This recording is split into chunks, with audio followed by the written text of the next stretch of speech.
Hello friends, it is Thursday, January 5th, 2017, and I'm bringing you my spicy, cheesy, dairy-free pumpkin seed kale chips recipe.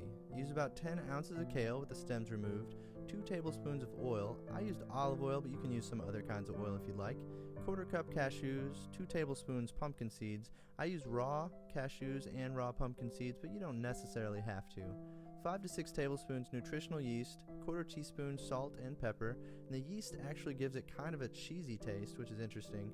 If you want to make it a little bit spicy, you can add a pinch of cayenne pepper. You don't want to use too much. Preheat the oven to 300 degrees, which maybe takes about 5 to 10 minutes, and then mix the oil into the kale. Make sure you clean your hands before you do this because you really want to get your hands in there good. Blend up the cashews, the yeast, pumpkin seeds, salt, pepper, and cayenne, if you use cayenne, in a blender, but you don't necessarily have to have a high-powered Vitamix or anything like that. Just about any kind of regular kitchen blender is going to do the job because you only need to get it chopped up and mixed together pretty well.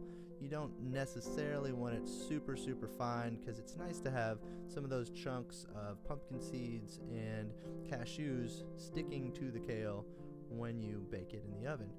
And leaves a nice little extra surprise for when you're biting into certain clumps of stuff.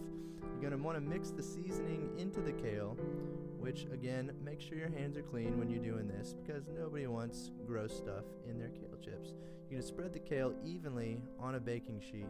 And when I was reading the recipe for this, it said to use 2 baking sheets, but from in my experience, you really only need 1 for 10 ounces of kale.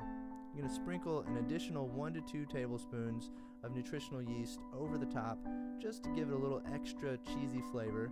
Bake it at 300 degrees for 15 minutes.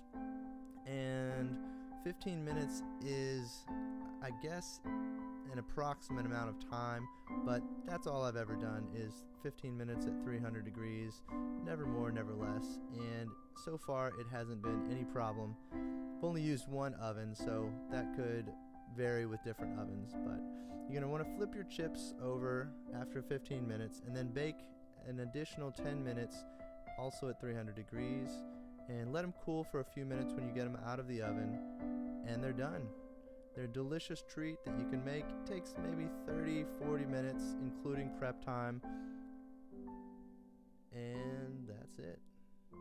From aplexmonk.com, this has been my spicy, cheesy, dairy-free pumpkin seed kale chip recipe. Have a great day.